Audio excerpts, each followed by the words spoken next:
Hello, everyone, and welcome to our Cross-Cultural Conversations, where I am sharing stories of careers abroad and challenges of our lives abroad. And today I am with a special guest, Iliana Quinonez. She is an IT executive and business owner with more than 25 years of experience in the high-tech industry. Her experience includes leadership roles across 3 different continents with enterprise software companies and startups. Iliana's most recent corporate role was as a VIP Solutions Engineering and Salesforce, and she is also the CEO and founder of IQ Accelerate, which helps women, underrepresented minority leaders, and Latin startup founders reach and exceed their goals faster and more efficiently. She lives in San Francisco with her husband and their 2 daughters. Welcome, Iliana. I am happy to have you here today and have this conversation with you. So please tell us more about you and how your international journey and career started. Great. Thank you so much for having me here today, Dominica, and good morning or good afternoon or good evening to all the audience, depending on where you are, which time zone you're in. Really happy to be here and be talking and sharing my experience as an expat woman, as a foreign immigrant professional in the United States. Well, let's start with saying that I'm actually originally from Mexico. So I was born in Mexico City, lived there most of my life, or actually by now should be like half my life. And I started working in my career in IT in Mexico. I was working first for financial services companies in Mexico City, and then I started working with American companies, but also in Mexico City. I started my professional career there. Then I started supporting some business operations in Latin America, but still from Mexico City. And then I decided to go and study abroad. And that's really how my international exposure started, really. I went to live in London, in the UK, and I did a master's degree in information systems there. I was there for almost a couple of years, did my degree, graduated from the London School of Economics, did my dissertation thesis project at Oxford University. And then when I was ready to come back to Mexico after I completed my degree, I started getting some invitations to do interviews for American companies. So they were kind enough to invite me after my school finished, and then I moved to the States to do these interviews, which is, I know, a different path compared to many, but it's yet another path, right, that immigrant professionals can find. So I did interviews there, and one of the companies was very attractive for me in California. I got 3 offers to move to the States, one in Atlanta, one it was, I think, in New York, and then one in California. So when I started the companies, I decided, well, California is good. It's Silicon Valley, which is perfect for my IT career. So I decided to take that job offer. And I moved there or here in 1998. So I've been in the country for 25 years almost. And once I moved here already with a job. So if you're familiar with many types of visas out there, so mine was an H-1B. If you're familiar with that, that's the one that requires a sponsorship. So the company was kind enough to do the sponsorship. And I have to say at the time, it was good because, well, I had the background that they needed. They needed someone with a specific knowledge of a particular technology that I had already worked with in the past. And they wanted someone to help them open their operations in Latin America. But they wanted someone based in California for that. So that's why for me, it was relatively easy to get that. I had a perfect mix of the skill set and background that they needed for the position. So then I was there with that company for 5 years. It was at the time a small company. And if you're familiar with the term unicorns in Silicon Valley, that's been used in the past 10 years or so. Even though I'm talking about 25 years ago, that was one of the unicorns at the time. So the company went public. It was a great ride, an IPO, stayed with them for 5 years, as I mentioned. And then I started moving to other companies. Some of the other companies gave me exposure to working in different continents, as Dominica mentioned, and I had the chance to work not just in the US, but Latin America, Canada, and then I started working for other companies that also gave me exposure to working in countries like Spain, for instance, some countries in Africa remotely. and then some on-site, for instance, in the Caribbean, like Trinidad and Tobago and others.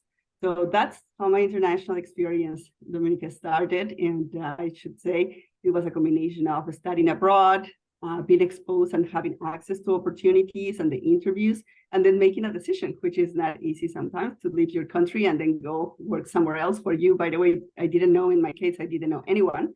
When I got to California, I didn't have any network, I didn't have any family, I didn't have any friends. So I had to start from scratch. The only thing I had was a job, which was, of course, great. But other than that, I had nobody else to rely on at the time. Yeah. Congratulations on all your professional background and how your career path developed. Congratulations on that. So talking about like challenges, because you said that you moved like alone and you like didn't know like nobody and you like had to start from scratch. So would you say that this was your like biggest challenge, or did you like overcome I'm sure that there are many challenges when you are moving abroad. So as a career as a woman with a career in tech also, you had to overcome, I think, many challenges. So can you speak a little bit about that? Absolutely. Dominica, and you're absolutely correct. There are many challenges that you have to face, right? Not just as a woman professional, as an immigrant professional, I would say in general, right? And then as a woman in tech, and I'm talking here 25 years ago, it was not that common, right, to have women leaders in technology. So that was an additional layer of difficulty, if you will, at the time. So I'd say that there were three main challenges that I had to face, Dominica. One was, of course, the fact that I was moving to a different country, a country I had never lived in, a culture that I had not lived in. So I had actually worked for an American company, so I knew more or less the job environment, but it's different working for an American company from your home country than actually working for an American company in the US, right, in my case. So that was the first thing. So getting to know the culture, knowing that there were different rules, right, even in the workplace. I'll give you a very simple example. In Mexico, when I was working in Mexico, everything is very formal. Even if you're in high tech, right? In high tech industry, you go to work and you work a suit. If you're a woman at the time, it was a suit with a skirt and high heels and stuff like that. So of course I moved here. I try to go to work, and what am I used to is dress formally. So after a month, funny enough, my manager came to me and he said, "Hey, Iliana," he was very, very careful on how he phrased it, because another thing you need to know about the US is that everything is bound for a lawsuit. They love the legal system here, right? So he had to be very careful about what he said to me. But basically, the message was that I was being very formal in the way I dressed, and I was making my colleagues feel uncomfortable. Because some of them, of course, were coming with the sneakers and shorts and this and that. It was Silicon Valley at the time for this. It was a very casual environment. So I had to change that. So it's just a very simple example, but it's very telling in the sense that you have to adapt, right, to the new cultural environment that you're in. So I became very self-aware, so a lot more self-aware than I was. So that was one of the key skill sets that I had to develop personally. The second thing was, I would say, emotional intelligence, because some of the challenges had to also do with the fact that even though I knew the technology, even though I had worked with that product before, it's not the same when you're working with a particular technology that then you have to go and explain to customers that are not part of your culture, right? So I had a very interesting experience in my first 6 months on the job here in the States. I had to go, and at the time, one of my customers was Bank of America. And by the way, what I do and what I did in the past is solution engineering, as Dominica mentioned. That basically is the group of technologists or engineers that work hand in hand with the salespeople that position technology with customers. So my job was to go to customers, understand their business problems, and see how the technology that we sold could help them achieve a particular solution and get to some results. So that was my job, convincing people about the technology we had and how that technology could help them solve their business problems. But as I said, the first 6 months, one of my customers was a big financial institution. I'm not going to say names, but it was a big financial group. And the first comment I get from my customer, the person we were meeting with, which was at the time a director of IT, was, "Oh, you have a funny accent. Where are you from?" And I said, "Well, I'm originally from Mexico City."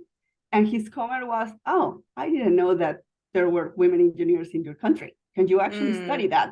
And I was like, wow, okay. Mhm. I said, well, here's an opportunity to educate someone, right? Yeah. But it took me a little bit by surprise that he made that comment. So I had to tell him, well, of course, there are women engineers, not too many, but there are some. And he was like, oh, kind of like his comment was about culturally, he couldn't believe that a woman could study engineering in his mind, a very developing country, right? Or an Yeah. underdeveloped country.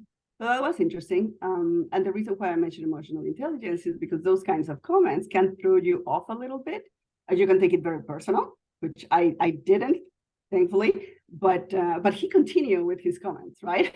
So as the relationship continued, so I had to really be very self-aware, be emotionally intelligent, that this is not a comment that he's doing because he wants to make me feel bad or anything. It's just that, well, in his case, lack of knowledge, right? Lack of exposure to international people, immigrants who are also professionals in this particular area.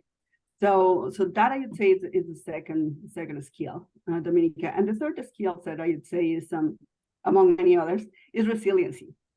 So you have to become very resilient because undoubtedly you're an immigrant in a different culture, doing a job that for all intents and purposes, even if you've done it before, you're doing it in a different environment. So there will be things that you will be doing for the first time, and not every time it's going to go well, right? So things we're doing, in my case, presentations, customer meetings at the time, even dealing with colleagues.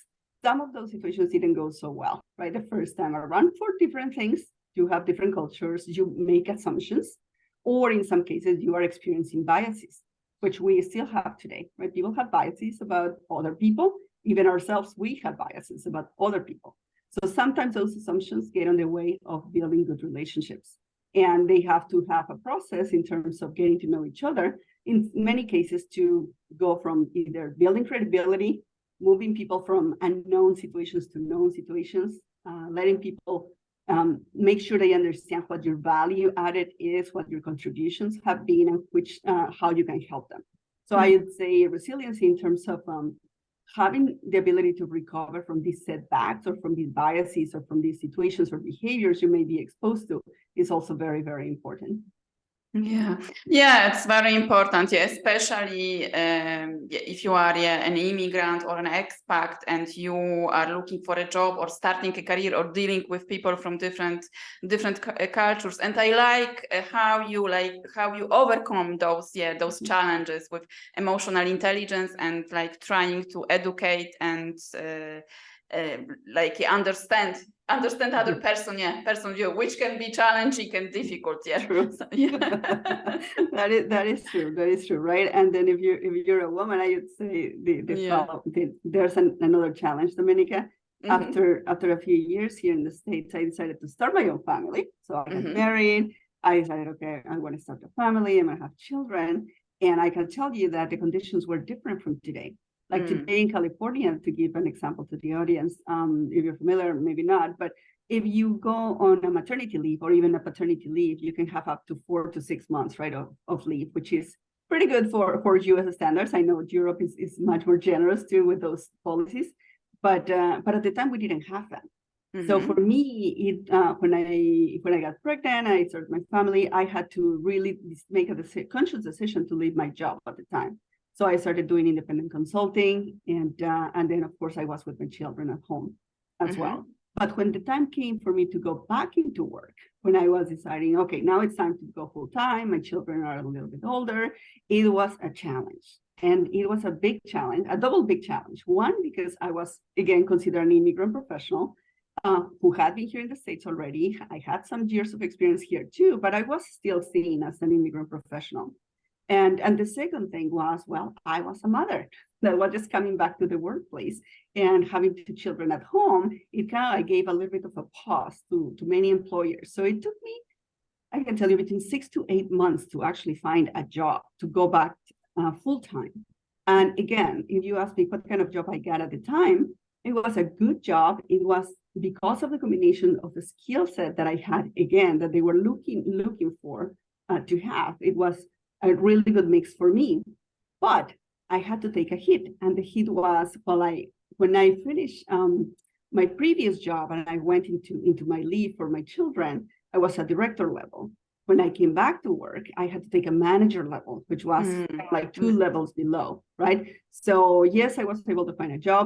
It took me a long time and it was challenging. And I got the job because I had the right combination of the skill sets. But still, with all that, I had to take a hit in terms of the level that I had to come back into the workplace with. Yeah. So sometimes you have to like accept, the difference. You have to, let's downgrade yourself. A little bit, yes. A little bit, a little yes. Yes. So, like in terms of, so you spoke about all those skills being developing your emotional intelligence, resilience. So what would you advise like to an immigrant or a woman who is thinking about starting a career or is at the beginning of her career in a high-tech industry, which is now it's probably it's completely different when you started. But do you think there are like more opportunities now for women, or there are still same challenges, or what other challenges you can face, and what skills like do you need? Okay, yeah, that's a really good question, Dominica, because in many ways things have changed. I think it's a little bit easier, but in other ways it's harder, right? And I'll tell you why I think that. In terms of women participation in the high-tech industry, it has definitely increased. So it's not as unusual. I could even say that even in the US, most people who are graduating in general from college are mostly women, are more than 50% women. Yeah. So there's more representation. It's still in engineering, not as many, but remember, to work in high-tech, you don't necessarily have to be an engineer, right? In my case, well, yes, I had a bachelor's in computer science, a master's in information systems, so it's squarely in technology. But if you want to get into high tech, there are many different paths that you can pursue, right? Even for instance, if you think about functional areas like marketing or like human resources, you can go into the high tech industry. In marketing, you can become a product marketeer, for instance, right? You may not know technology per se, but you know how to market products. So you concentrate on the features of the product, the value they provide, and then you do your magic and you create a beautiful product marketing component to it. If you're in HR, well, it's a very horizontal area. So you are there to find talent for the company, and that can apply in high tech as well. There's a particular area in high tech called customer success. So customer success is the people that are in charge of managing the relationship with the customers. So you have a lot of skill sets that may or may not necessarily require the technical expertise of an engineer. So that's the first thing I want people to know, that get into high tech, you don't necessarily have to be an engineer because there are many other areas that you can participate in. Now, if you want to move into high tech and you do want to be more in touch with the technology piece, I would say there's more opportunities to learn right now. Absolutely. The democratization of education and content and learning is there. There are many companies out there that you can rely on, even LinkedIn, Coursera, Udemy, all those, right? So I would absolutely encourage you to learn, to be a lifelong learner, especially if you want to get into technology. Technology changes super fast. Right now, I can tell you the one key skill set, if you wanted to get into high tech, the one key thing I would recommend for you to do is to learn AI. So you probably have heard it, artificial intelligence, Gen AI, generative artificial intelligence, anything related to that or anything related to data management or what's called big data. It's something that's in great fashion right now. But in addition to being in fashion, I can tell you from a technology standpoint, it's a technology that's going to carry over for the next 10 to 20 years. So if you're planning on getting into technology at this point in time, I would absolutely encourage you to go and learn and as much as you can about AI and big data. So those are the fields that are going to get you into high tech much easier. So you're going to have a leg up if you have experience or expertise in that. Of course, you can always get into formal education, what I call formal education, which is, well, you can take a master's degree, you can take a bachelor's degree in these technologies, in engineering as well, and that's another way to get into high tech, of course. And the last thing I would say is, let's say you don't want to get into high tech per se, but you want to be related to technology somehow. So many people that have expertise in particular industries, let's say manufacturing, or automotive, or transportation, hospitality. So many of those industries are going to be impacted by AI or are helped in their businesses by technology. So if you have great expertise or experience in a particular what we call industry vertical, then it's good for you to bring that expertise into high-tech companies as well. because there are jobs, for instance, that are called industry advisors in high tech, where you don't even if you don't know the technology, but you know the industry really well, those companies will value that expertise. So again, there are many paths to get into technology, and that's probably the one learning that I want to leave the audience with. There are many ways to get into high tech, and not necessarily engineering is the only one. Yeah, fantastic. Yeah, there are many opportunities. Yeah, and as you said, many ways to get into the industry. So now, recently, you have changed your career path once. Yes. Once again, let's say. So could you please tell us more about this, because you started your business? So how this journey is for you, and what is your business about? Yeah. If you can tell us more. Thank you so much, Domenica. Yes, it's exciting. I am changing careers, and I would say more than changing careers, I'm leveraging the experience in my career and then using it in a different way. So for the past few years, I would say the past 5 to 10 years, I've been a volunteer, or I have been volunteering with some organizations here in Silicon Valley. Some of those organizations were related to what we call the startup ecosystem, right? So the entrepreneurial side of Silicon Valley, which is the companies that are starting to get off the ground, companies that are starting to develop a product. So those are the startups that we call. And I had been volunteering with them. I had been volunteering with accelerators, which are organizations that help startups get their footing, get funding so that they can get going. So what I decided to do is I had to leave my corporate job. And as you mentioned at the beginning, my most recent job was at Salesforce as Vice President of Solutions Engineering. And then I said, well, I have more than 25 years of experience in high tech. I have been volunteering with the startups, helping them get off the ground as a volunteer. So what about doing that, but in a more formal way and really as a business, right? In addition to that, about 3 years ago, I got a certification as an executive coach. And my specialty as a coach is in women professionals and underrepresented minorities. So I thought about, well, what about having a business where I could mix and match and leverage my experience in high tech and my experience as a coach? So that's what I did. So I founded IQ Accelerate, which aims to do 2 things: helping and accelerating the growth, personal and professional growth, as well as the company growth of startups, as well as individuals, right, in Silicon Valley.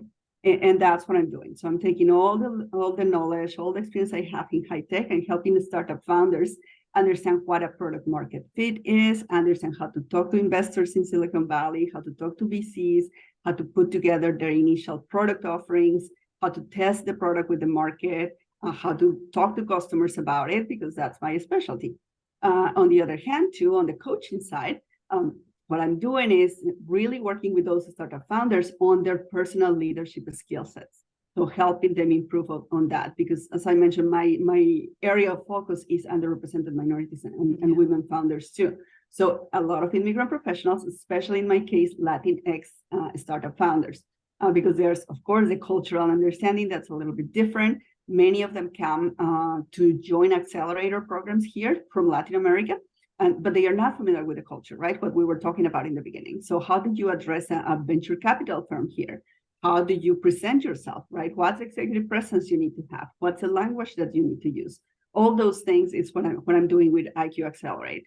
And then, of course, the executive coaching piece as well, even if you're not a startup founder. Let's say you're a women professional, you're an expat woman, and you want to rejoin the workforce here in the US, so I can help you navigate through those channels and those waters, all the way from, hey, how does my resume have to look like? How do I interview for these companies? How do I actually build my network?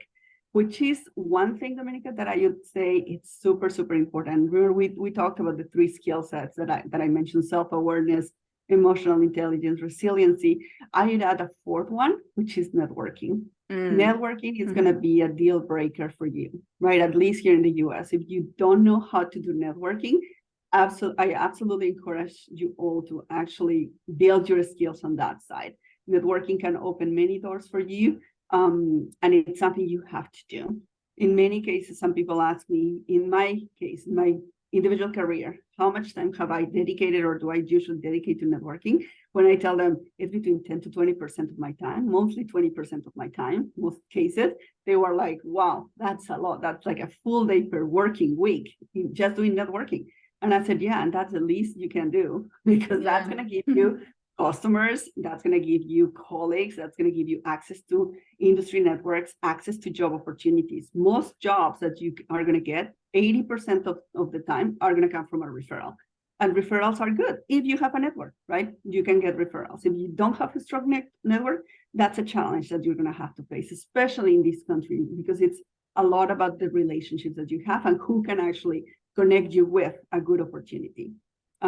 One word or one phrase that we use here, Dominica, in the States that I personally love, when I learned this from a coach of mine, personal coach of mine, I thought this is so true. Many people think that it's all about who you know, right? Who you know, who can they connect you to. And I come to the realization after so many years that yes, it is very important who you know, but it's even more important who knows of you, right?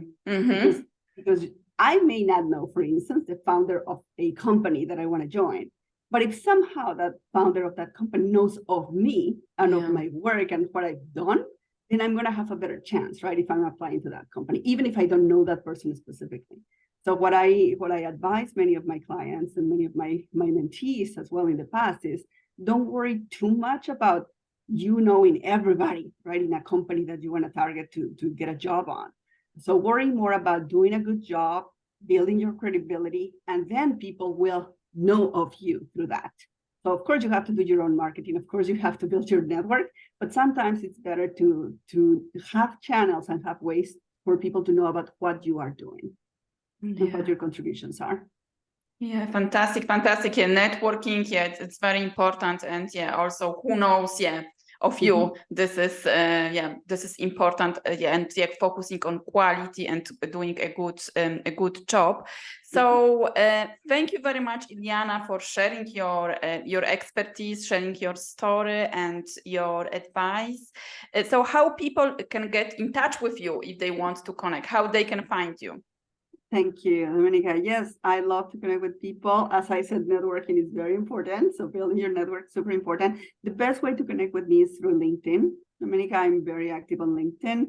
So you can just reach out to me. The one thing I would say is when you reach out, please refer this interview so that I know where you heard of me or heard about something I said.